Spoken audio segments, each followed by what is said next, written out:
one of the lead investigators, so we'll just open it up to questions. I imagine most of you have the autopsy results. That is the new information for now, so open it up to questions. Are you any closer to the possibility of a motive for this?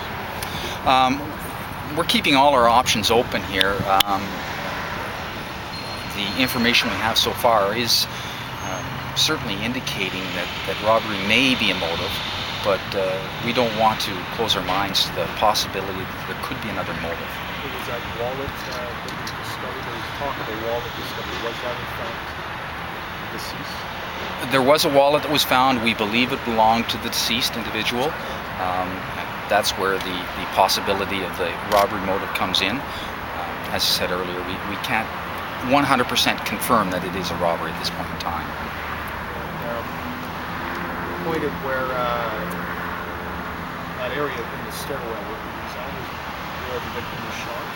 Elaborate on that? The victim was shot inside the building. I don't want to elaborate exactly where it occurred. It did occur inside the building, and the building does have, my understanding, 2 or 3 doors to it.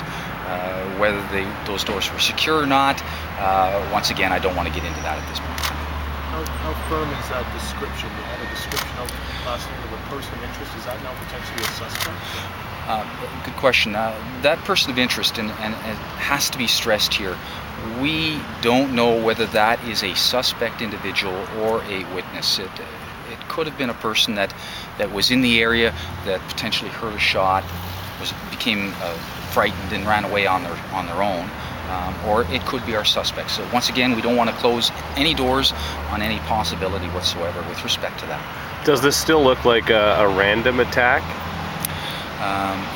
Once again, if you were to assume that it was a robbery, then one would say yes, it was random, but without closing any doors, we don't want to say for sure that it was a random attack at this point. Are you open to the possibility that there might be more than one person involved in the attack? Yes, that's absolutely a possibility. Why do you think that? We've had an opportunity of talking to the public, and we've done door-to-doors here. From talking to the public and a number of different sources, there's indications that there were a number of people that were in and around the area, and we've had a chance to talk to some of these people, not all of the people, so we would like the public to come forward. And that's one reason why we have our mobile command post here. We want the public to be aware that we do encourage them to come forward.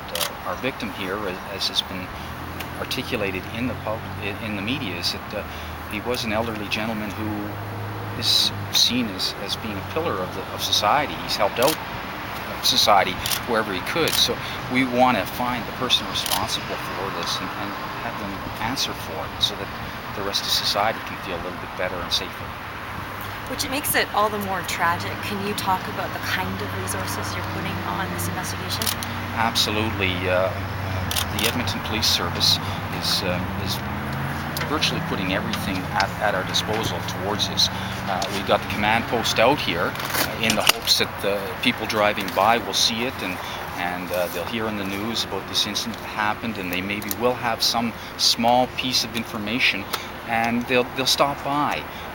Especially those people that we don't get a chance to meet in our door-to-doors. We're going to try and get to everyone, but that's not a guarantee.